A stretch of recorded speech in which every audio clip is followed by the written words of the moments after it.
Hi, I am Carrie Rogers-White here with Paul Langforth, the Community Development Director of SchoolTube, and we are talking online safety in the classroom. We're really glad you're here. And Tay, our Marketing PR Director out here, is monitoring the chat. She loves to chat with you, so stay chatty. She will be typing the whole time, watching people come in from all around. And we're hoping that we can give you some practical tips to help your students stay safe in the classroom, especially with this remote learning environment. So is there anything that you want to say, Paul, before we get going?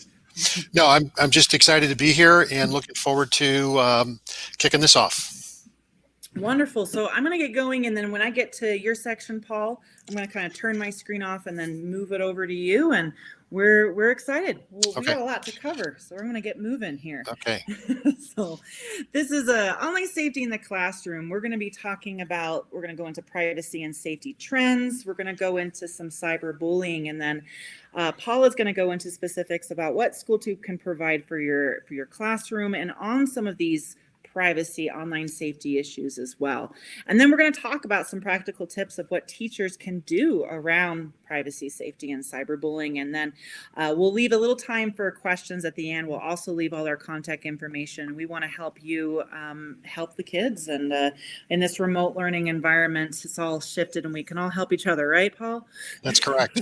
So this is what we're going to cover in, and I'm going to start off with this online safety and privacy trends. I'm going to give you like kind of a bird's eye, also some specifics here and there of what is kind of going on in the world. And so this is an interesting topic because we work on the ground with digital responsibility a lot of kids, and we survey them about privacy and hear what they have to say. And what's interesting to me in my experience working with young people is they look at privacy differently sometimes in other generations because they haven't known anything different.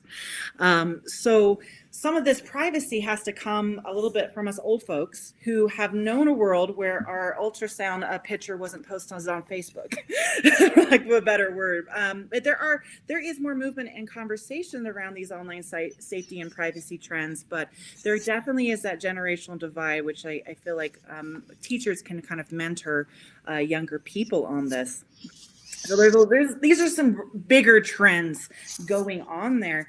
So that I'm just kind of pulling out a few things. So there's a Freedom of the Net report that comes out. It's a global think tank that actually tracks digital authoritarianism. So that's like what websites are restricted, how much governments are involved in privacy and regulations and laws. And we've seen an increase globally for over the last few years as that report has gone out. So this is this big push and pull, and we're having more conversations about this in the US for sure. There's antitrust lawsuits going on right now. How much data is being collected, what's okay, what's not okay. In Europe, they've been having these conversations longer, and they have more of those regulations. That GDPR has influenced a lot of things happening in the United States. So if you go to a website, you see that little thing, this website has cookies. Are you okay with that?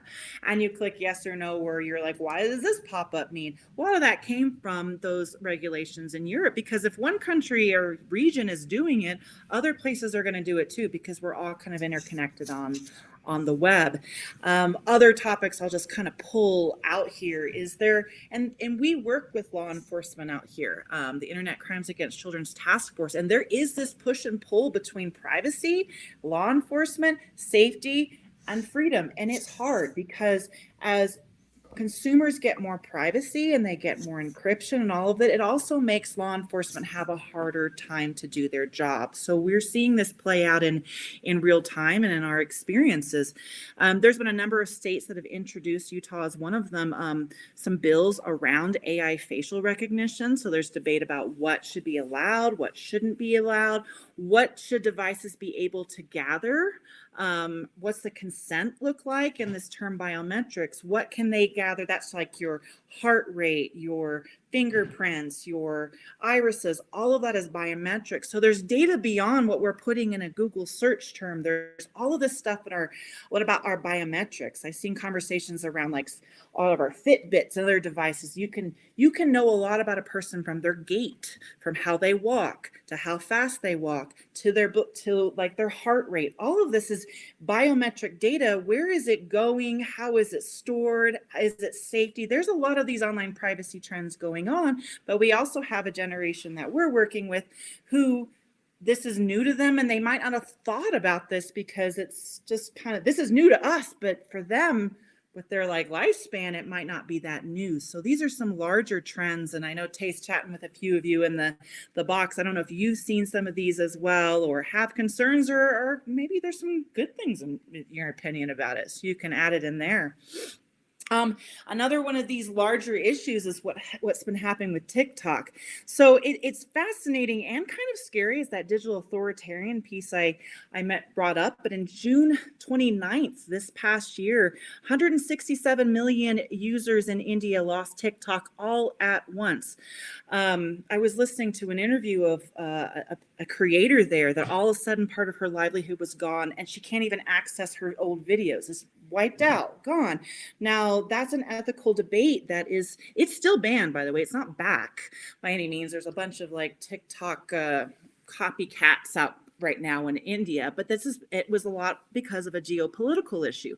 So these are some questions, some big things going on in online privacy, like what should be allowed, what shouldn't be allowed, what's the government's role in this, where's our regulations? And these are things that are affecting our young people.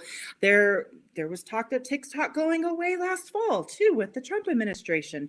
A lot of teens posting they were like crying on their TikTok videos of things going away. So this is a question that, you feel like you can discuss or add to in the chat box, is what are these consequences? Like, what does that mean? Is there an arms race of, okay, well, India bans this China app and China bans this and the US bans this? Like, what does that look like in the future? What is that future of online privacy, and what can that mean? Because as we've seen with TikTok, a lot of the people that were affected were just your average user using it for fun, and all of a sudden it was unavailable in the App Store the next day with hardly any warning. So these are some larger things I want to bring up that are happening right now, and I feel like our young people should be aware, because with digital citizenship and online safety and these issues, part of our responsibility is to help young people advocate and speak for themselves. And if you've followed some of the TikTok advocacy and the things that young people have done, bringing up these issues, they can use that tool from them was suddenly taken away, and their student and that voice. So these are some consequences, and Tay's chatting with you or what you think that's like. Other online privacy kind of trends are smart speakers. What data is being collected by these speakers? Their data on minors. So if you have like an Echo in your house, it could be picking up young people. And so there's that issue of transparency and consent of what data is collected. Is it on? Is it off? What is that data being used for with smart speakers and privacy? Just the last few years, there's been an explosion of this. And look, I have one, and it's nice to just like sometimes put some music on, but then I have to make sure it's turned off. I'm always making sure it's turned off in the kitchen, and I only put it there because you get a little nervous about that. And you're basically giving data for free. When Amazon, a couple of years ago during the holidays, they put their Echo Dot, basically they were losing money on every Echo Dot they were selling. They're not making money on the speaker itself. So that begs the question, what are they making money on? Why would Amazon basically give their Echo Dot away for free, and the cost on these things? So that's another privacy issue, and it's something our young people are more familiar with. When I talk about media literacy and being able to navigate information, I think an important point to bring up is that how young people are accessing the internet is different than how our generation did, where we might actually physically type something in. Instead, they're using voice activated searches. So voice activated searches are great when you're like driving around and you're trying to find the restaurant, but maybe they're not so great when we're trying to look up complicated, nuanced subjects where we need to look at both sides. We need to be, understand the bias and everything. And as I said, where is that information and data going? So there's like an online safety overview. I'll pause for a second. Anything you want to bring up or questions I should address, Tay? It's a big overview. There. No, I'm not seeing any topic-specific questions. Okay, well, if you have specific questions, I just want to pause here. We'll also have some time at the end for the questions, but I know, big overview. Is there anything you want to add in, Paul? You're muted, but if you want to chime in. Yeah, I'd just like to add, and maybe people can respond in the chat. I've had many conversations at friends' homes that have these Echo Dots and whatever they are, the Amazon things, and they have all said that they've had ads appear online when they're looking at websites, Facebook or whatever, based on things that they were talking about in their house that they didn't search for specifically, that they feel like it's listening and it's serving them ads based on what they're talking about. And I'd just like to know if anybody else feels that that's happened to them. So maybe they could just respond and we could talk about it. That's a great point. And as I was noting, sometimes my concerns are around minors' information. We also have like your nanny bots, your smart activated toys, your robots, all of that. And so what does that look like when we have that children who cannot necessarily give consent to giving their data away for free too? So it's something to think about. As you know, I'm a parent, I think about it myself, but it's this trend, and where is it going to go? There is more talk, I said, about regulations and changing, and some people are becoming more aware of this, but we also have a generation that doesn't know any different. so I'm going to do it. Also, I had my online privacy overview. This is kind of my online safety. This is just what I'm seeing, and I'd love to see if you want to add anything you're seeing. COVID has definitely changed some of our conversations around screen time. We have all been around the screen a lot more this last year. So far, I don't know, even though it feels like the world is burning some days, it hasn't burned down yet with all the extra time around screen time. So where I feel like there's a more nuanced conversation around screen time than there was happening just a 4 years ago. There's conversations on what is like healthier types of screen time. Maybe we should change how we look at this beyond minutes and types and all this kind of thing. So COVID has definitely accelerated that, because we have all gotten a lot more screen time this last year. Huge growth of esports. Huge growth of gaming in 2020. If you want to join us next month, I'm going to have a gaming expert on here on webinar. We're going to be talking about gaming trends. COVID really accelerated the growth of gaming and esports in general, and we are seeing more concerns and questions from parents about that, as who have seen more of those hours behind games this last year. I've seen this. There's some interesting think pieces by the kids of people who have been blogged about since their childhood. That the mommy blogging, the 2008, 2010, those kids are not 3-year-olds anymore. You're seeing this also with like sometimes celebrities or kids pushing back on what their parents are saying. More talk about that. There's more parental controls. TikTok especially has done more controls in the last while than they have before. Of course, we could go on and on about the conspiracy theories, but there's a lot of that going on. And these, there's been a huge growth in TikTok. Despite losing all those users in India, it's still continued to grow this last year. Reddit has exploded. I think with all the GameStop stuff, it's going to get even bigger this last while. Big growth of Reddit as well. And of course, that goes along with gaming, a huge growth in Discord. Although I've seen some really interesting things of educators using Discord to connect with people. Discord has really helped a lot of our young people connect in this kind of virtual environment. But I can talk about the pros and cons of Discord, but I'll just mention that there's been a huge growth this last year in Discord. But we're going to shift over. I'll pause for a second. Any questions, thoughts? We're going to dive into cyberbullying and some of the whys of this. Okay, I wish I had better stats on some of the most recent stuff on cyberbullying and remote learning. So Paul, if you have any of that, chime in. I'm going to share a few things, but I'm kind of interested. I don't think our tracking is good, because schools would get a lot of that when it was in person of how many incidents there are. And so I don't have any good recent stats. There's a organization, I believe they're out of Tampa. If you look on LinkedIn for Samir Hindua, and I'll if you know him, he's got some I actually great have stats. some stats And the Cyberbullying Research Institute. They're great, great. great. And then I used to be the president of the Meyer Foundation, Oh, okay. which was based here in St. Louis. A young girl took her life after being cyberbullied. And so I was involved with that organization for probably 4 or 5 years. 2 of it led it. So Yeah. it's a topic that's very near and dear to me.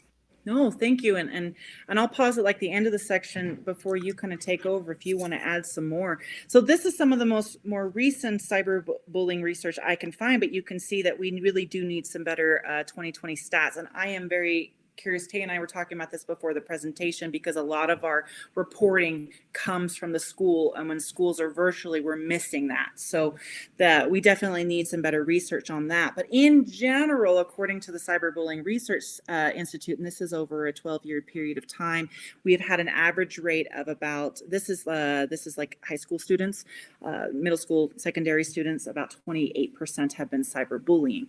Now, when I go into schools, I think there's an assumption that that's a lot higher, and maybe at certain schools it is, but overall we're dealing with about that much. Now, certain students have more risk factors than others, and we're going to talk about that with the whys of cyberbullying, but that's about an average rate. And as I said, I wish I had some 2020 stats as well. Maybe in a year we'll get some better reporting of how much is actually occurring. And there's some reasons. I like to talk about the whys, because I think sometimes if you just have it as like a black and white bully victim issue, you're not really getting to the source of the problem, and you're not really going to prevent it as well. So here are some reasons for cyberbullying. And of course, every individual is different. I mentioned risk and protective factors. Some kids are just more at risk because of their home life, because of their individual factors, mental health. All of this can affect being a victim or a perpetrator. But of course, there's some issues of access, and that's why I wonder about those cyberbullying stats. If you're on the internet more, you're more exposed to it. I mean, it's just a numbers game at a certain point. A big one, especially with secondary students, are relationship breakups, friendship breakups, dating relationships, all of that, which, they're new to dating and this type of romantic relationship, figuring out what this looks like, not understanding how boundaries and all of this works. There's a lot going on, and that can be a big reason for cyberbullying. From stat that I've read that I want to point out is that sometimes kids, what we adults say is cyberbullying, the kids don't see it necessarily as cyberbullying or wrong. They'll use the word drama sometimes. They're not using necessarily the word cyberbullying. They'll use different words because I think they've heard bullying over and over and over again, that they are describing it differently. And there's a certain level of normalizing this type of behavior. So this is from middle school students, that they don't feel any feelings of guilt and shame. And if something is kind of normalized, or they don't see it the same way, well, why would they feel any guilt or shame? So it's really important that as educators, when we talk about this, that we're not coming in like this is bad, you are bad, shaming kind of behavior, which is sometimes what we do. We like force the kids together and like, you apologize to him, that's bad. And we like push it, and we can actually exacerbate those feelings of guilt and shame. We have to understand that they might be like, what did I do? You have to explain the consequences as well. You can't just push people and force them to apologize, right? So, I mean, these are some definitions. Cyberbullying, trolling, they might use the word drama. Relationship issues it might be a code word for cyberbullying. These definitions can be a little bit confusing, and they might use it in different ways. So we as educators might not catch what's going on because they're not talking about it the same way or viewing it the same way. In particular, trolling. So I mentioned the growth of Discord in an earlier chat. Along with that growth of Discord, there's been a huge growth in Discord reports of harassment from gaming in particular. So, but gamers might not think they're bullying or trolling, or it's just part of the game, and that is what you do. That's just part of gaming. So I mentioned this because we need to be aware of what's happening around us and how young people speak of it. And if we go in really hard, stop being a bully, well, then they're not going to open up to us. They're not going to talk about this. We're not going to really get to the heart of the issue. And we got to understand, like, who are these victims? Who are these perpetrators? So I use that word risk factor. The CDC did a report, I think this came out in the end of 2017. We have some references at the end, is the highest risk factor, LGBTQ, 9th grade. So they're most likely to be a victim of cyberbullying. But people who are victims of cyberbullying often become the perpetrators. So that we have to be really careful with dealing with this in a black and white issue, because it's a cyclical thing. Just like, issues of intergenerational poverty and crime and violence, cyclical. Victims become the perpetrators, same type of thing. So these are some other stats from that CDC report of who it's more likely to be. But this can, of course, vary depending on the school, the region, and other things there. I think that was the part. So I want to give you a minute to talk about cyberbullying before you kind of segue into your part on school too, Paul. Well, as I said, I was involved heavily with the Meyer Foundation and was deeply involved in that for quite a while. I had started a business called School Reach in 2002, which was a emergency alerts and notification company. And we dealt with every sort of school issue that there was for 14 years. And I think you've presented a pretty good picture of who are the victims and who are the perpetrators. The biggest challenge that I saw in cyberbullying is the schools did not know how to handle it. They did not have a good plan for handling it. And oftentimes, for lack of a better word, fumbling the situation caused even more problems for everybody involved. And parents are oftentimes left at a loss of how do I get this to stop? How do we get these things off the internet? There is just a tremendous amount of uncertainty around cyberbullying, and it can be very, very, very damaging. I myself had an issue with my daughter who was a victim, and it was disheartening to have people show up at your house one day and you're like completely unaware of what is happening. So it is to me the hidden scourge of all this technology, and it's not even hidden; it's just out there. And I think the kids suffer with this more than we actually think they do. And it's something that I think the educational community really needs to take a hard look at and come up with some simple but operational tools for addressing it whenever it happens and addressing it very quickly. Mm-hmm. No, thank you, Paul. And we're going to be talking about some of those tools, just like what SchoolTube is. You tell me when to go to the next slide, and when Sure. you're ready to share your screen, I'll Okay. Move out. Great. So what I wanted to do, and I met Carrie through the CETA group, which is a State Technology Education Directors Association. So we're both emerging partners into that organization. And I just believe so much in what they're doing, especially based on what I just said about cyberbullying. So I wanted to talk about a trend. Go ahead and flip the slide.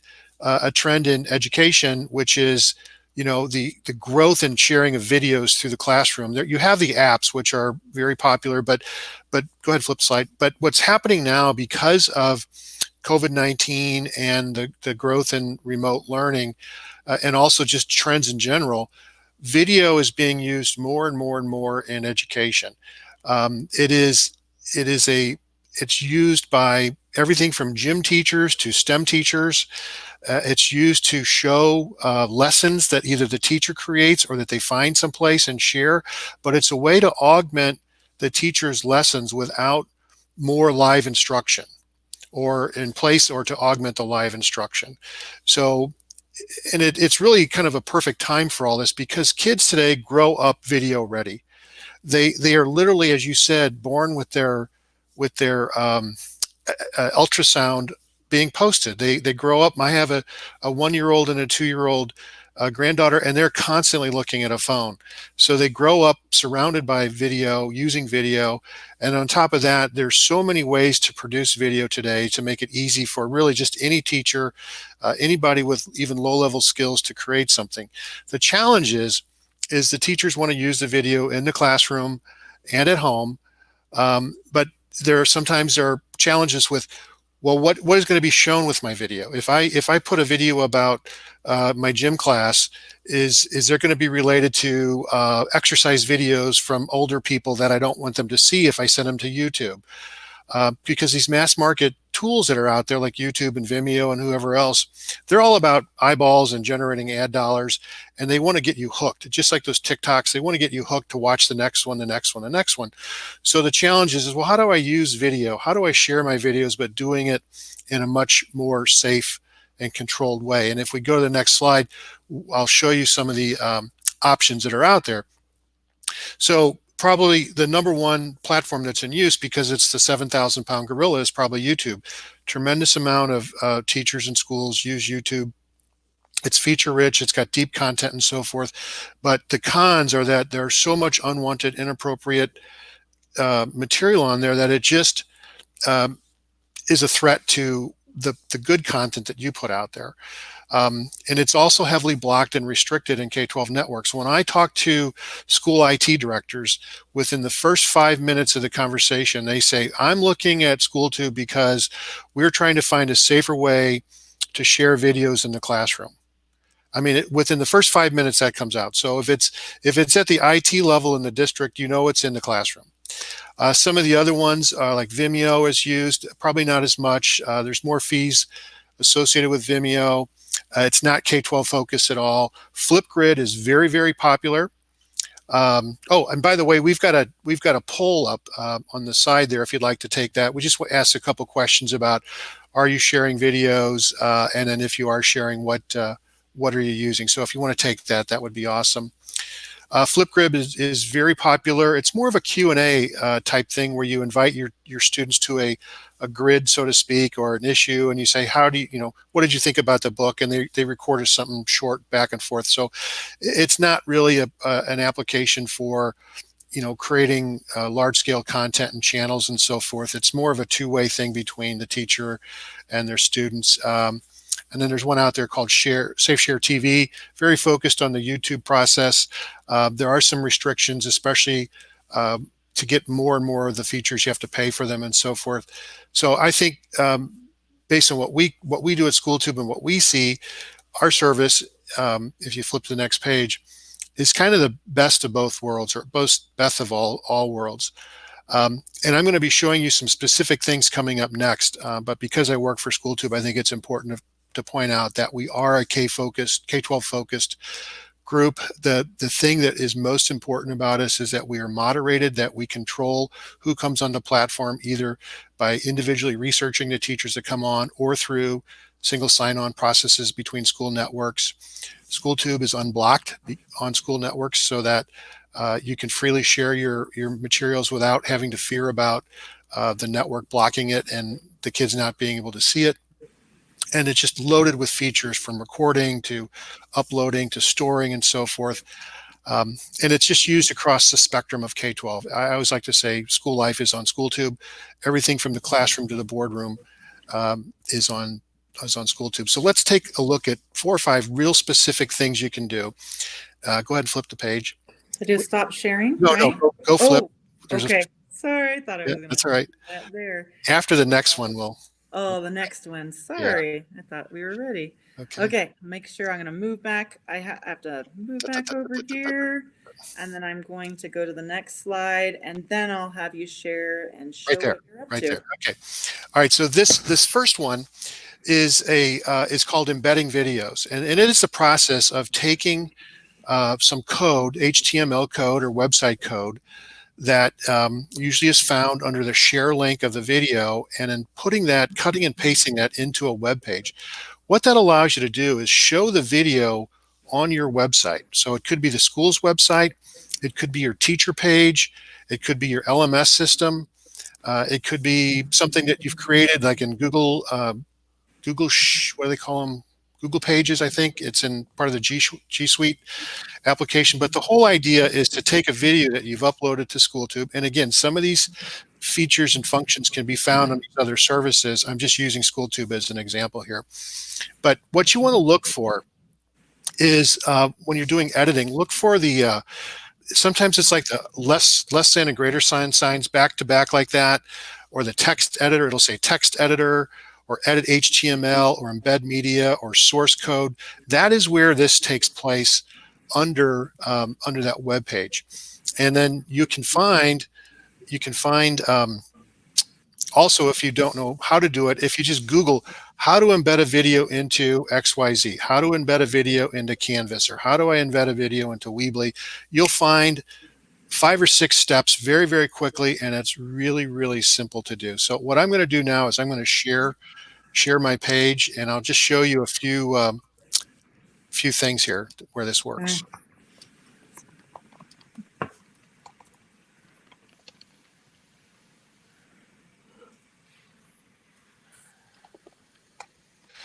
Okay, I got to select this and share this. Okay. All right, can you confirm you can see my screen now? I can, although I see a lot of myself. There we go. Okay. All right. So for all the participants out there, this is an example of a web page. This is made using Weebly. This is for the Ladue High School Television and Films Department. Now, every video that you see on here is embedded from SchoolTube. So this is our player here. So what they've done is they've put our player inside of their website. So now you don't have to worry about showing other videos associated with it. If you created a channel on YouTube for your high school media department, sure, you're going to show your videos, but down along the right-hand side, you're going to see all kinds of unassociated videos that YouTube thinks you want to see. And it only takes a couple clicks down that path to get into some really interesting areas. So this is a really good example of what a finished embed process looks like. This is what it might look like on Weebly. This is the Weebly editor, and if you click on this box here, you'll see it says Edit Custom HTML, and that's where you literally just cut and paste that content, that text. Now, it looks scary, but really all it is cutting and pasting. So I'm going to go to SchoolTube right now. Let's say I wanted to. So Paul, I think there's a few people that can't hear you, so just double check. Apologize, I can hear you fine. I double check on there. I'm not muted, so. Okay. Apologize. I can hear you. Okay, I'm sorry. No worries. I'm gonna mute myself. Okay, so what I wanted to do, I wanted to show you, like on SchoolTube, where this code comes from. So here is how to add fractions, this video here, and if you look down below, it says share. And if you open that up, when this opens, you'll see the word embed. And then here on our system, we offer 3 different size players, and you can select which size player you want. And you're literally just cutting and pasting this code here into this space here. So if I put that in there and paste it, and then hit publish,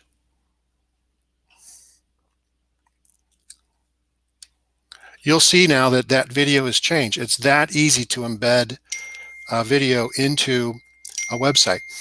Okay, so that's a pretty good overview of embedding. If we can go back to my presentation now, Tay, that's the last screen shares that I'll do, but I've got some more slides after this.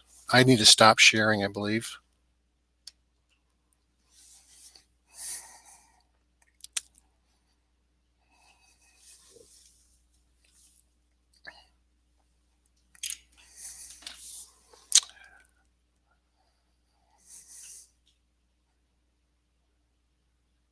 Okay, one more stop. Okay. Now, another thing that is possible on our system as well as others is the use of playlists. Playlist is the process of showing more than one video under a common link.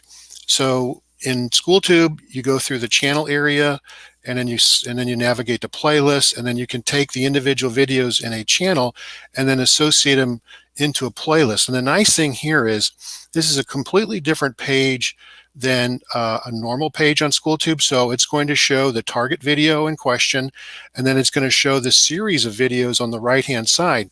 So if you were teaching math, for example, you might have Unit 1 or Unit 2, Unit 3, and so forth. So now that you share one link with the student, but you've actually shared multiple video links all in one. And on these pages in SchoolTube, there are no ads, there's no suggested videos, and there's no comments. It's a very nice, clean page. And this entire thing, just like the individual video that I was showing you, can be embedded into a web page. So the nice thing about that is I don't have to go back to the web page and update the video each time. I just need to add a new video to the playlist and it automatically appears on the website. And you can do videos that you've uploaded or videos from other users on SchoolTube under our program like this. So the next one. So playlists, I'm a huge believer in playlists. They also, as you can see here, this is the screenshot of inside of a channel. Playlists can also be used for organizing your channel so that when you're sharing your channel through its URL, when they open that up, they're going to see Algebra 1, Section 1, Section 2, Section 3, Section 4. It's a very clean and efficient way to organize.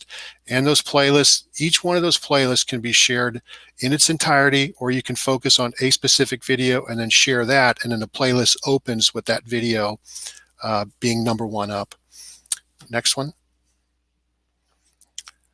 Another opportunity through SchoolTube is private channels and private video sharing. Channels can be marked as private or public on our system. The only challenge is that if you mark a channel as private, then you have to set up the users underneath of that. So either individual students or groups of students. It just takes a little setup work, but once you're there, that means that only those people, only those groups that you've designated can actually watch the videos that you've set up under that gateway. Let's see, next one. And then cropping. Within the SchoolTube app, you have the ability to take a video and share it from a specific starting point to a specific ending point. So let's say you've got a 10-minute video, but you've got some content that you don't want to show in the front or the back or whatever it is, and you can just take a slice of that, define it using these little tools that you have here and putting in the start and stop time, and then sharing that URL or sharing again that embed process so that you're not sharing unwanted content. You're just sharing the content that you really specifically want to share. And let's see if we've got one more after this. So just to wrap up, we think we check all the boxes for safer video sharing. I think it's a great complement to some of the techniques and tips that we're learning today on some of these apps and so forth that are impacting the classroom. And because video is so popular these days in education, teachers and school and staff really are looking for ways to more safely share videos, and we hope we can be a part of that solution. I'm happy to answer questions later too. Oh, thank you, Paul. And we have an account there where we put videos up for students and educators, right. And we are archiving our webinars on there too. And it's been really nice to have it just all in one place and be able to direct people there and not have to worry about what ads or whatever else you're going to see on the YouTube algorithm and bring up there. So we appreciate that. I kind of started with on a large scale of like giving you an overview on online privacy and safety. And now Paul, and then I'm going to go on to kind of give you some more of those specifics of what you can actually do in your classroom. So like Paul said, here are some ways we can get safer video sharing, to put the videos you make or curate in one place. But we're also going to talk a little bit more on those tips for privacy and safety on what you can do in the classroom, and keep chatting as well. And we'd love to hear from you. And at the end, we'll have a little more questions, but we love your chat. So wonderful. So, and I had one question about sharing in a preschool world. I don't know if you want to address that, Paul, like for the younger kids. We work as young as kindergarten, but we don't work as much with the preschoolers. Yeah, we have, we tend to skew more middle school and high school, but we do have K through 5, and we also have some Montessori's and things like that, but the teachers use us for that environment. And it's not like they're sharing classroom videos of the students. They're mostly sharing things that they found, other videos that they found that they've linked to SchoolTube. You have the ability to link a YouTube video to SchoolTube and play it within SchoolTube. So again, it removes all of the YouTube suggested comments. So there's quite a bit of it happening, but we tend to skew higher. And the other thing is make sure you're following your schools or district's policy with regards to identity sharing. You need to have sign off from people to show their likeness and so forth. So make sure you're following all those guidelines. Yeah.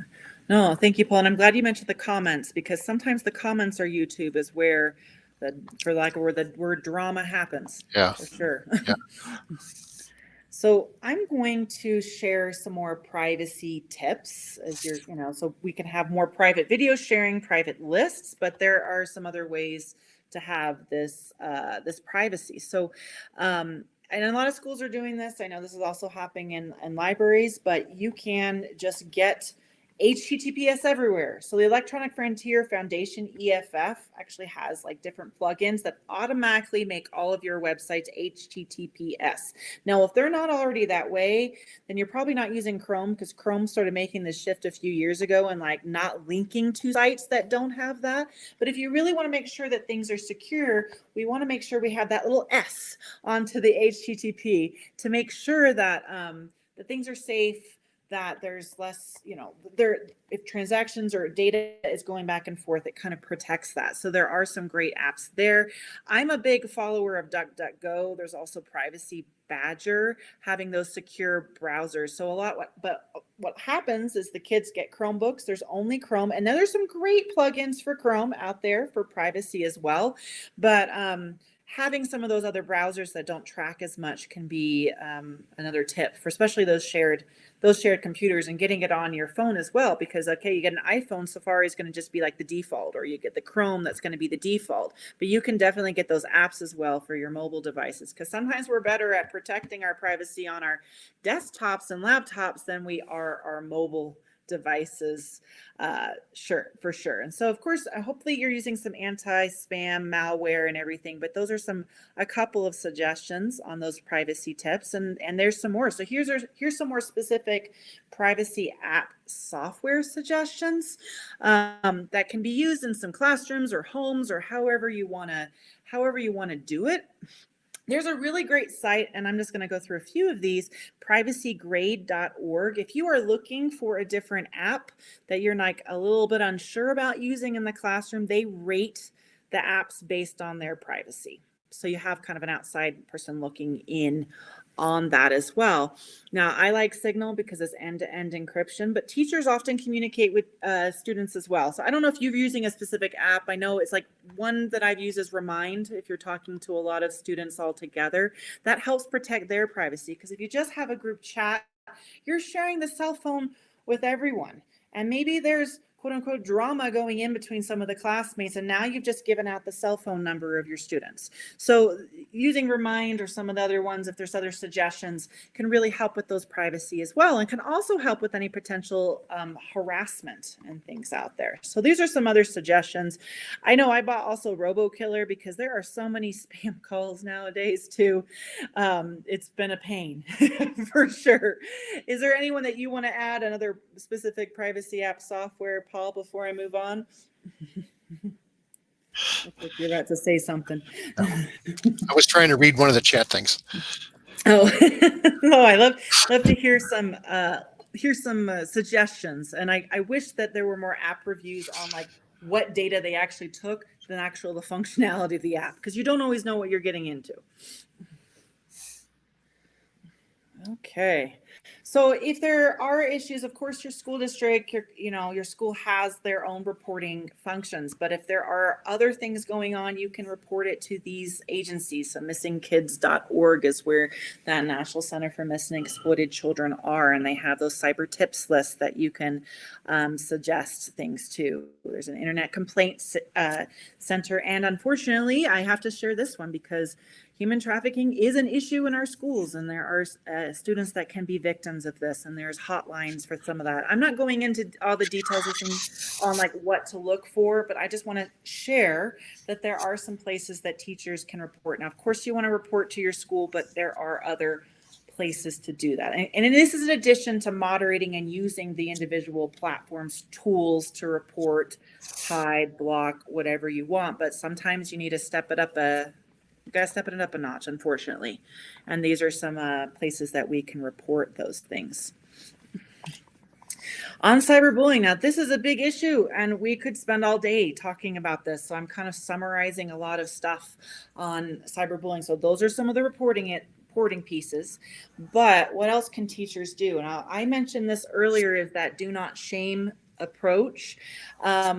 This is hard when, and I realize I left a word out.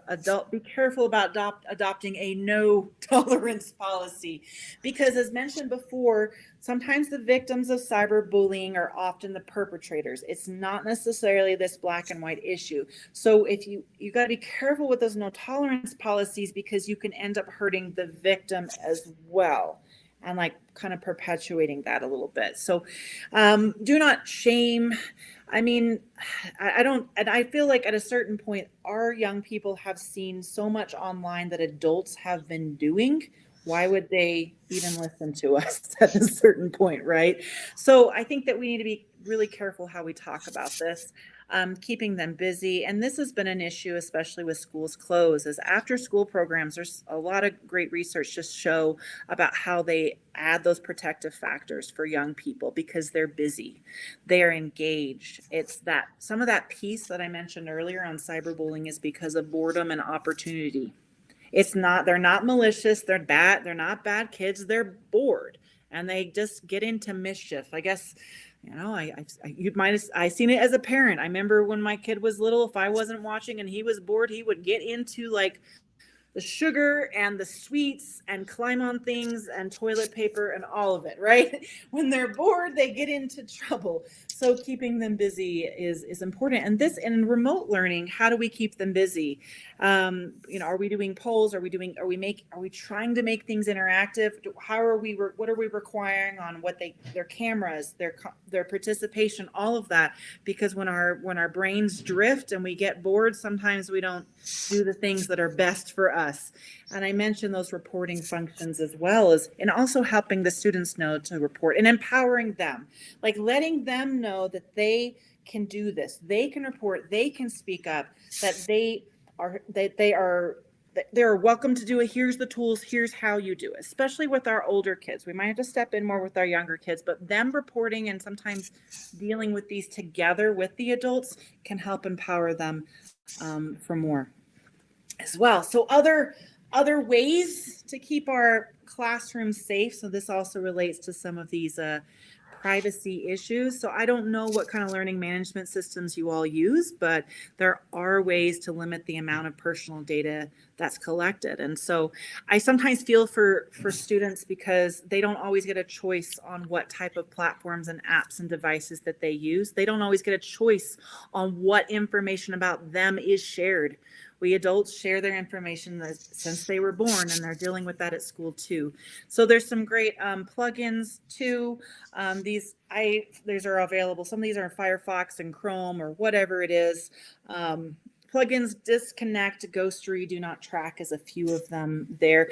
Now I have to say this, I use some of these plugins myself, and sometimes it's hard because I also use an LMS and I can't use some of these non-tracking privacy plugins while I'm on like an LMS.